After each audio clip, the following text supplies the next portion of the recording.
Donald Trump just cracked a disgusting joke and nobody is laughing. Though a few folks might want to punch a wall. Or something else. Or someone. Welcome back to Occupy Democrats. I'm David Reddish. As you probably know, Washington, D.C. was the site of a horrific plane crash last night. Now be advised, we're going to show some of the footage from the accident during this report. To give you a brief overview, American Airlines Flight 5342, a regional jet flight that originated in Wichita, Kansas, made its final approach toward Reagan National Airport last night. As it did, a Black Hawk Army helicopter lifted off with 3 soldiers aboard. The 2 aircraft collided just 300 feet off the ground, causing a massive explosion. All 3 Army personnel, who at the time of this report have yet to be identified, died in the crash. All 60 passengers and 4 crew members aboard Flight 5342 also died in the accident. Given the magnitude of the crash, the Trump administration has already begun deflecting blame, especially after it came to light that there was only one air traffic controller working at Reagan Airport at the time of the crash. Furthermore, the Trump administration placed a hiring freeze on the already understaffed FAA. In fact, on January 20th, the day he took office, Donald Trump actually began pressuring the FAA personnel to resign. The same day, Trump fired the entire Aviation Security Advisory Committee along with 100 other FAA officers.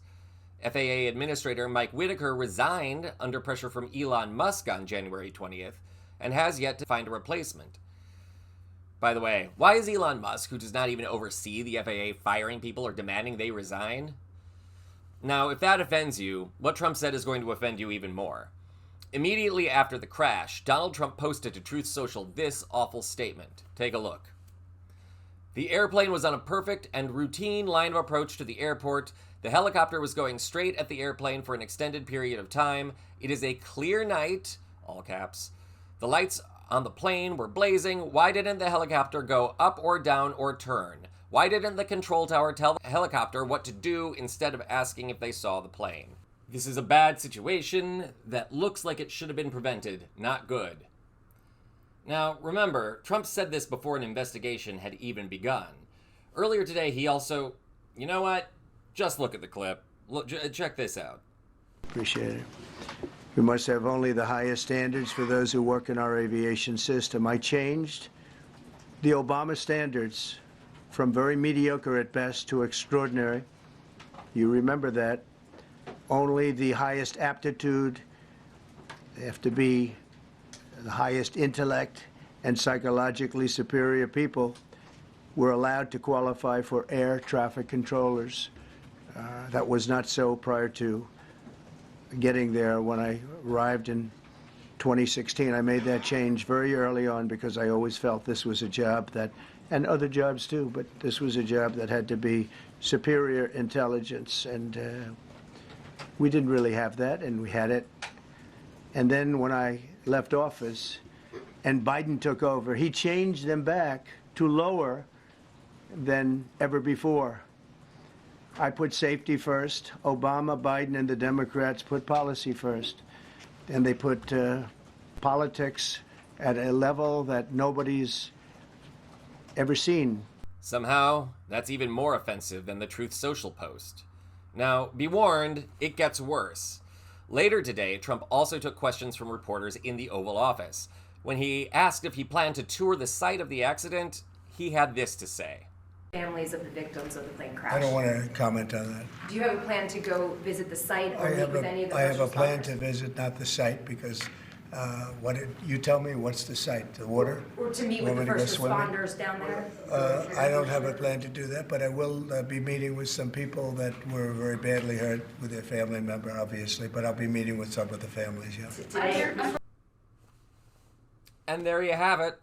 Trump thinks touring the site of the wreckage is stupid, and he thinks it's appropriate to make jokes about the crash just 24 hours after it happened, while the victims are still being identified.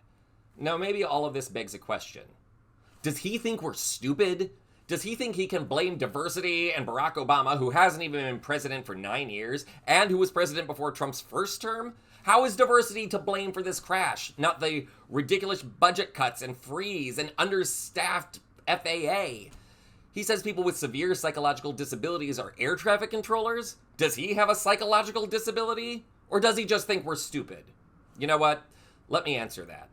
The only stupid people here are the people still standing behind Trump, absolving him of any negligence in this mess. The only stupid people here think that the FAA can run itself without management. The stupid people here don't have a problem with Elon Musk, who is not a politician or a cabinet member that was approved by the legislature, forcing major government officials to resign. The stupid people here are those still getting duped by this grifter.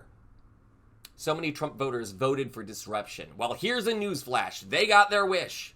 Disruption is not a strategy to run the government. Disruption's not leadership.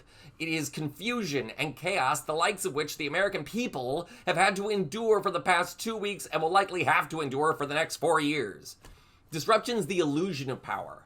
And now it's costing lives. It's costing the lives of our servicemen and innocent civilians, including children. So how much more disruption do we need in our government? How much more chaos, the kind of chaos that costs lives, do we need in this country? I warned you at the beginning of this broadcast that you may want to punch someone or something after seeing it, but that's not productive. You know what is?